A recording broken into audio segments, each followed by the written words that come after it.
Students, कैसे आप सब। स्वागत है आपका अपने एप्लीकेशन केसीएल ट्यूटोरियल में। और आज की क्लास में हम बात करने जा रहे हैं फार्माकोलॉजी। जी हाँ, हम लोग फार्माकोलॉजी बेसिकली बच्चों पढ़ रहे थे। और फार्माकोलॉजी में अगर आपको याद होगा जीपैट की क्लासेस में फार्माकोलॉजी में हम लोगों ने चैप्टर नंबर 2 स्टार्ट किया था, जिसका नाम था जनरल फार्माकोलॉजी। और उस जनरल फार्माकोलॉजी के पार्ट 1 में हम लोगों ने फार्माकोकाइनेटिक्स को डिस्कस किया था। आज इसके पार्ट 2 में हम लोग आपको फार्माकोडायनामिक्स के बारे में डिस्कस किया था। मैंने स्टार्टिंग में आपको बताया था कि डिफरेंस क्या होता है काइनेटिक्स और डायनामिक्स में। अगर कोई भी हमारी दवा शरीर के अंदर जाने के बाद हमारे शरीर में किन किन भाग से गुजरती है, या हमारा शरीर उस दवा में कौन कौन से एक्शंस करता है, एब्जॉर्प्शन, डिस्ट्रीब्यूटर, मेटाबॉलिज्म, एक्सक्रीशन, वो सभी काइनेटिक्स है। लेकिन बॉडी में जाने के बाद दवा क्या काम करती है, कैसे शरीर के खिलाफ रिएक्ट करती है, कौन कौन से एक्शंस करती है, यानी बेसिकली ड्रग का एक्शन क्या होता है, उसकी बात करेंगे। तो हम करेंगे डायनेमिक्स। थ्योरी पोर्शन पढ़ना है तो मेरे YouTube पे वीडियोस पड़ी हैं कोलॉजिकल प्लेलिस्ट में, और बहुत डिटेल मैंने आपको पढ़ाया है कि क्या होता है डायनेमिक्स। लेकिन यहाँ पे हम जीपैट ओरिएंटेड बात करेंगे, तो हम पॉइंट पॉइंट चीजें को समझेंगे और उनसे कौन कौन से क्वेश्चंस बनते हैं जीपैट में, उसको डिस्कस करेंगे। ठीक है, तो चलिए हम अपने टॉपिक की बातें। आपने एप्लीकेशन पे देखा होगा, आपके एप्लीकेशन पे नोट्स, इसके सारे बहुत ही सिलेक्टेड नोट, बहुत ही बेहतरीन नोट्स बना करके अपलोड किए गए हैं। ठीक है, तो हम बात करते हैं डायनेमिक्स का डेफिनेशन क्या है कि it is the study of which deals with the effect of drug and mechanism of drug, या what does the drug do the body, यानी बॉडी हमारे ड्रग जो है डज टू द बॉडी सारी सब करती है। अच्छा देखिए, समझिए कुल मिला के शरीर में दवा का एक्शन कैसे होता है। शरीर में दवा का एक्शन दो प्रकार से होता है। इसको समझने के लिए हम फिर चलते हैं अपने बोर्ड की तरफ। यानी कोई जो दवा है वो कोई ड्रग है, और वो ड्रग हमने जब खाया और वो हमारी बॉडी के अंदर वो ड्रग पहुंच गई। अब दो तरीके से ये काम करता है हमारे शरीर में, दो तरीके से। एक काम करता है एंजाइम को इनहिबिट करके, और दूसरा काम करता है अपने रिसेप्टर से बाइंड करके। कोई रिसेप्टर है और उस पर जाके ये ड्रग वहां पे बाइंड हो गई और काम करता है। यानी दो तरीके से काम करते हैं बच्चों, एंजाइम को इनहिबिट करके और रिसेप्टर पे काम करके। अब आप कहेंगे भैया हम तो रिसेप्टर वाला सुने थे, ये एंजाइम वाला कहां से गुरुजी आप बता रहे, तो बड़ा नया लग रहा है। बेटा नया नहीं है, आपने बायो फार्मास्यूटिक्स में इसको पढ़ा था। लेकिन मैंने कहा ना, जब आप जीपैट की तैयारी कर रहे हैं, आपको सेमेस्टरल के लिए तो नहीं पढ़ना है, तो आपको एक साथ एक जगह पढ़ाने से फायदा क्या है कि आपको बार बार वही चीजें हर जगह नहीं पढ़नी पड़ेंगी, और आपको कॉन्सेप्ट क्लियर हो जाएगा, आपको जीपैट के क्वेश्चन आराम से निकल जाएंगे। ठीक है, दैट्स इट। तो आगे हम बात करते हैं क्या होता है हमारे शरीर में। दोस्तों कई तरह की, आपने बायोकेमिस्ट्री में पढ़ा था, कई तरह के एंजाइम्स होते हैं, और सभी एंजाइम्स हमारे शरीर में दवा की तरह काम करते हैं। किसी के दवा का काम ज्यादा होने से नुकसान होता है, कम होने से और फायदा है। जैसे एग्जांपल, इंसुलिन हमारे शरीर में निकलता है, एंजाइम हार्मोन है हमारे शरीर में। जैसे एंजाइम बहुत सारे निकलते हैं पैनक्रियाज में, पैनक्रियाटिन में, बाइल जूस में। वो एंजाइम हमारे शरीर में अलग अलग कार्य करते हैं। अगर किसी तरह से हम उसके एंजाइम को एक्शन को रोक दे तो क्या एक्शन आएगा बॉडी में, जस्ट अपोजिट। मान लीजिए कोई एंजाइम है हमारे शरीर में ब्लड प्रेशर को बहुत बढ़ा रहा है, तो वो ड्रग जब एंजाइम को इनहिबिट करेगा तो ब्लड प्रेशर घटेगा, तो बॉडी को तो फायदा हुआ। यानी हम ड्रग क्यों लेते हैं, बॉडी के फायदे के लिए।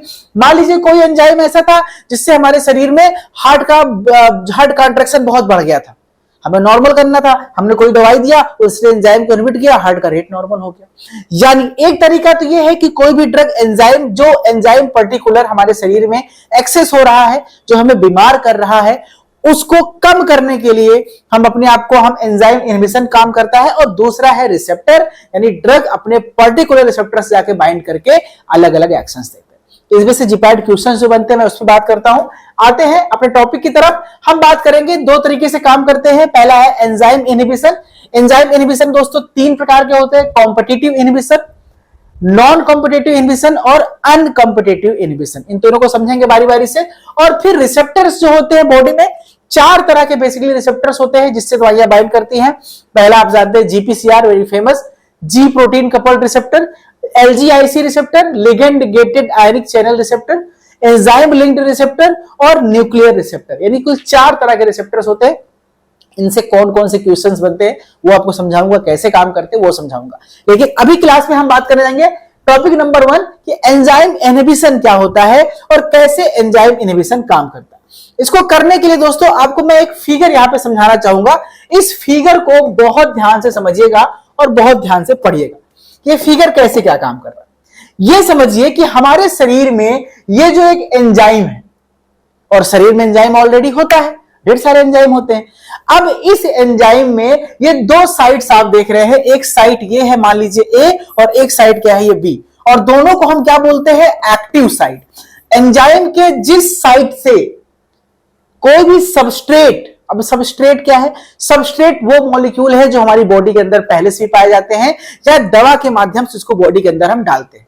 अगर दवा के माध्यम से ले रहे हैं तो जीरोबायोटिक्स है, या हम सब दोनों मिलाकर सबस्ट्रेट क्या है, कुछ भी ऐसा सब्सटेंस केमिकल थिंग जो हमारी बॉडी के अंदर है, या तो दवा के द्वारा आया है या तो पहले से था। अब वो सबस्ट्रेट इस एक्टिव साइट पे बाइंड करेगा। एक जीपीएड क्वेश्चन पूछता है कि एक्टिव साइट किसके बने होते हैं, आपको चार ऑप्शन दे देगा, लिपिड, फैट, प्रोटीन, कार्बोहाइड्रेट। इसका सही जवाब है एक्टिव साइट्स हमेशा प्रोटीन के बने होते हैं, क्योंकि पूरा का पूरा एंजाइम ही प्रोटीन से बना होता है। अब क्या होगा, अब आपके पास देखिए यहां पे जो सबस्ट्रेट है, जो सबस्ट्रेट अपने एंजाइम से बाइंड करता है वो लॉक एंड की मॉडल की तरह बाइंड करता है। यानी एक चीज क्लियर हो गया, हमारे पास अगर दो सबस्ट्रेट है, एक इस साइज का और एक इस साइज का, तो आप पहचान रहे हैं कि दो अलग अलग साइज के सबस्ट्रेट किससे बाइंड करेंगे, ये वाला इसमें बाइंड करेगा और ये वाला इसमें बाइंड करेगा। ऐसा क्यों हो रहा है, क्योंकि जो एंजाइम और सबस्ट्रेट एक दूसरे के लॉक एंड की मॉडल, किसने दिया था, एमएल फिशर ने, लॉक एंड की मॉडल की तरह एक दूसरे के कॉम्प्लीमेंट्री होते हैं ताले चाबी से। ये वाला सबस्ट्रेट हम इसमें नहीं डाल सकते और ये वाला सबस्ट्रेट हम इसमें नहीं डाल सकते, अपने ही एक्टिव साइट से बाइंड होंगे। जब अपने साइट से बाइंड होते हैं, जब आपस में मिलते हैं, तो इस तरह से जब वो मिलते हैं तो एक कॉम्प्लेक्स बनता है जिसे कहते हैं एंजाइम सबस्ट्रेट कॉम्प्लेक्स। और एंजाइम सबस्ट्रेट कॉम्प्लेक्स बनने के बाद क्या होता है, कुछ रिएक्शंस आते हैं बॉडी में, कुछ रिएक्शंस आते हैं जिससे बॉडी में असर आता है। ये इस फिगर को समझिए। अब इसी फिगर से मैं आपको समझाने वाला हूं तीन प्रकार के इनहिबिटर कौन कौन से होते हैं, कॉम्पिटिटिव, नॉन कॉम्पिटिटिव और अनकॉम्पिटिटिव। देखिए मैंने क्या बताया कि सबसे पहले एंजाइम और सबस्ट्रेट बाइंड करते हैं और फिर यहां पे एक ईएस कॉम्प्लेक्स बनता है, इसको हम एंजाइम सबस्ट्रेट कॉम्प्लेक्स कहते हैं, और फिर रिएक्शंस होते हैं। एक नॉर्मल केस की बात हो रहा है। अगर जो एंजाइम, अब हमें क्या करेंगे, एक ऐसा इनहिबिटर ले आएंगे, एक ऐसा इनहिबिटर लाएंगे, जैसे मान लीजिए दोस्तों आपके पास ताला और चाबी है। अब चाबी भर के आप ताला खोलते हैं, अगर हम उस चाबी में मोम डाल दे, मिट्टी डाल दे, कुछ ऐसी चीज डाल दे कि वो स्पेस भर जाए, जब वो स्पेस भर जाएगा तो अब आप डालेंगे ताला, तो चाबी, वो जो चाबी डालेंगे ताले में वो घुसेगा ही नहीं, जाएगा ही नहीं। यानी अब आपका चाबी ताले में घुस नहीं रहा, मतलब खुलेगा नहीं। यानी जो सबस्ट्रेट है उसको अगर हम एंजाइम से बाइंड होने से रोक देंगे तो रिएक्शंस नहीं होगा। और हमें क्या करना है, हमें बॉडी में एक्स्ट्रा रिएक्शंस को रोकने के लिए हम मेडिसिन ले रहे हैं, और वो मेडिसिन एंजाइम को इनहिबिट करके हमें बॉडी में असर दे रहे हैं। तो अगर जो इनहिबिटर है, मैंने कहा ना, जैसे मैंने ताले में मैंने मोम भर दिया तो मोम इनहिबिटर है, ठीक है। उसी तरह से किसी एंजाइम में एक्टिव साइट में कुछ ऐसी चीज डाल दो कि सबस्ट्रेट बाइंड ना कर पाए, तो वो जो ऐसी चीज आपने डाली है वो इनहिबिटर है। अगर इनहिबिटर और एंजाइम दोनों का, सॉरी, इनहिबिटर और सबस्ट्रेट दोनों का साइज सेम है, ऐसा सेम है कि दोनों सेम रिसेप्टर से बाइंड कर सकते हैं। जब दोनों का साइज सेम है, दोनों का शेप सेम है और दोनों एक ही रिसेप्टर से बाइंड कर सकते हैं, तो वहां कंपटीशन बहुत होगा।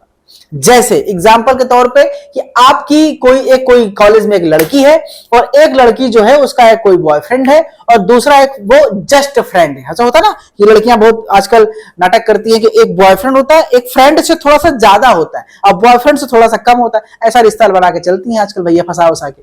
तो उस केस में क्या हो रहा है भाई, देखिए कि बुरा न मानिएगा, मैं आपको एग्जांपल दे रहा हूं। तो उस केस में क्या होगा, उन दोनों के बीच बड़ा कंपटीशन रहेगा। वो जो बॉयफ्रेंड है और एक जस्ट बॉयफ्रेंड है, उन दोनों के बीच इतना कंपटीशन रहेगा, वो उसको आइसक्रीम दिलाएगा तो उसको चॉकलेट दिलाएगा, वो उसको ड्रेस दिलाएगा 2000 की, तो 3000 की दिलाएगा। मतलब एक दूसरे कंपटीशन रखेगा, वो मुझसे सेट हो जाए यानी मेरे साथ हो जाए।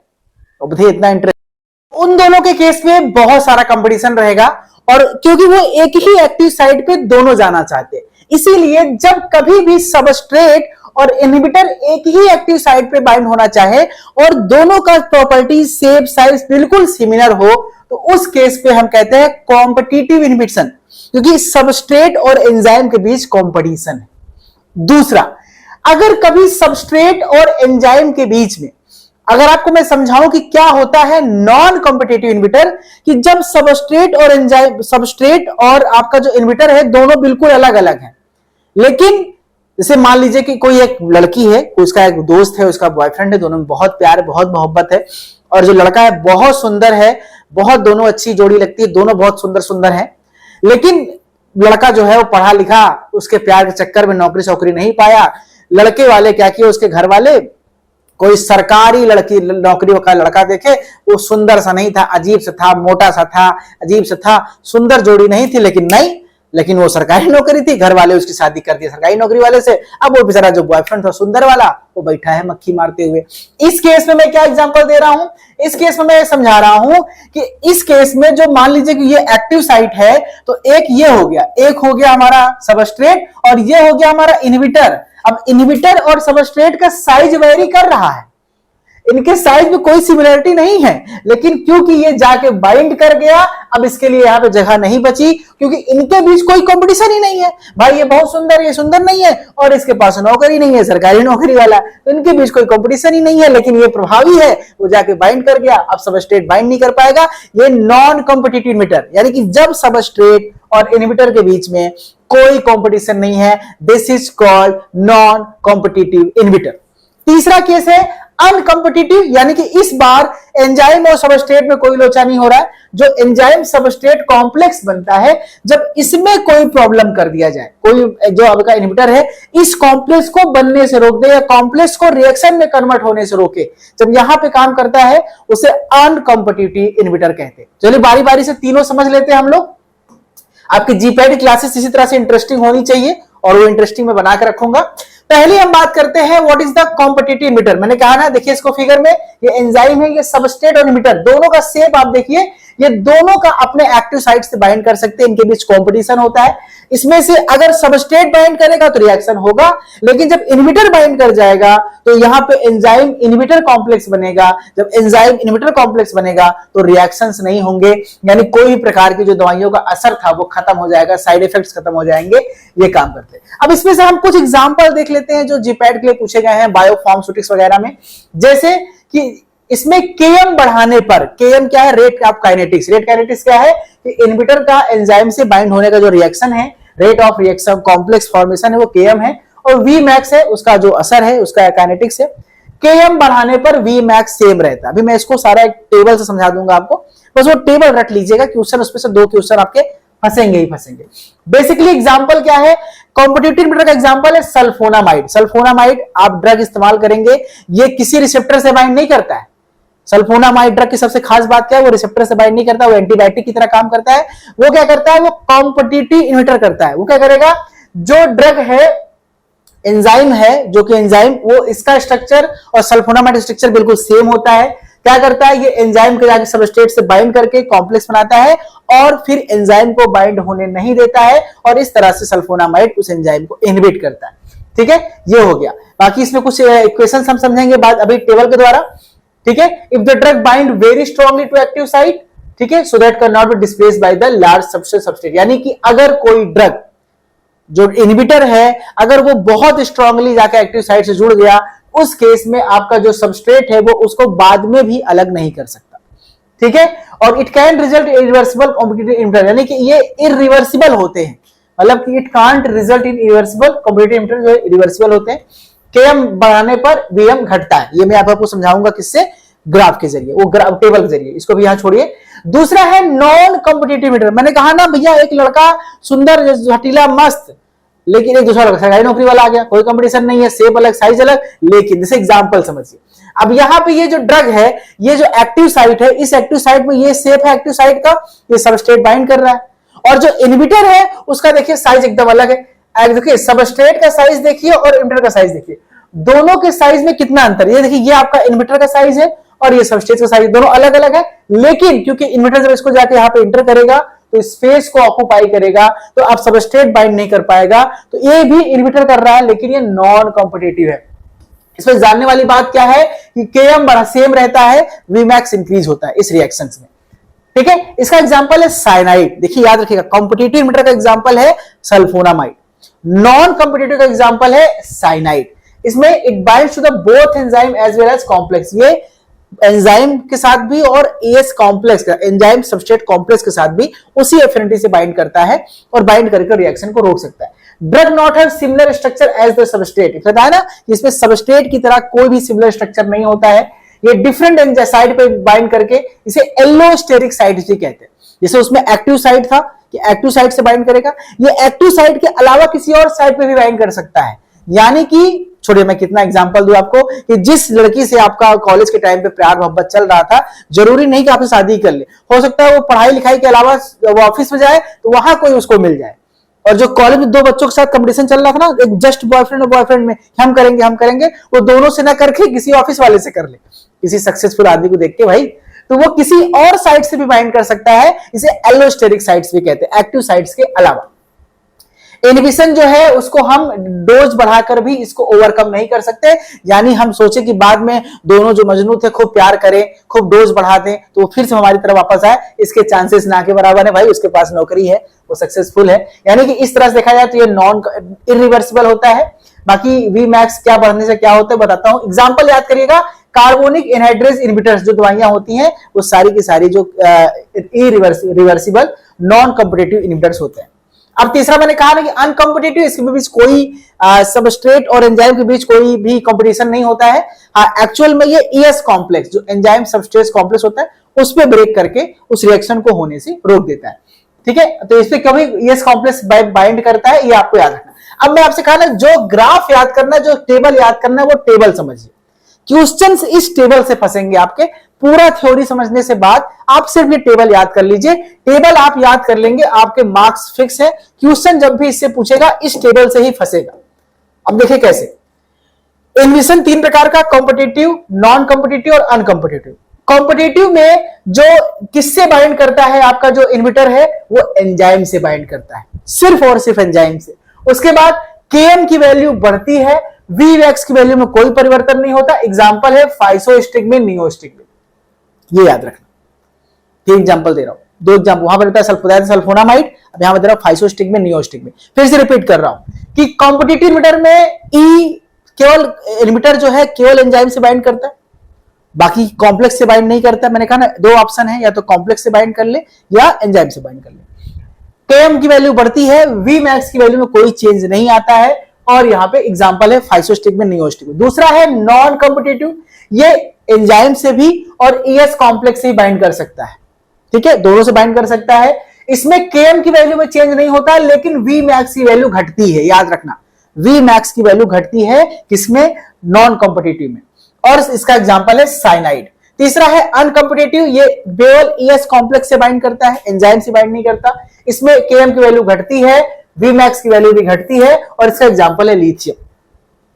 Kmax और Vm से क्वेश्चन फंसते हैं, याद रखना Vmax कभी भी इंक्रीज नहीं होगा तीनों इनहिबिशन में। ठीक है, Vmax कभी भी इंक्रीज नहीं होगा, घटेगा या तो कोई चेंज नहीं है। लेकिन Km की वैल्यू कॉम्पिटिटिव में बढ़ती है, नॉन। अगर आप चाहते हैं देखना पूरा वीडियो लेक्चर, इसके साथ साथ जीपैट स्टडी मटेरियल और एमसीक्यूज क्वेश्चन की प्रैक्टिस अपने जीपैट के लिए, तो डाउनलोड कीजिए हमारा एप्लीकेशन KCL ट्यूटोरियल अपने गूगल प्ले स्टोर से। और उसको ओपन करने के बाद आप जाइए स्टोर ऑप्शन में, जहां पे आपको दिखेगा कोर्स टारगेट जीपैट 2024। और इसके साथ आप पाएंगे ढेर सारी video lectures, GPAT study material, MCQ questions और वीडियो से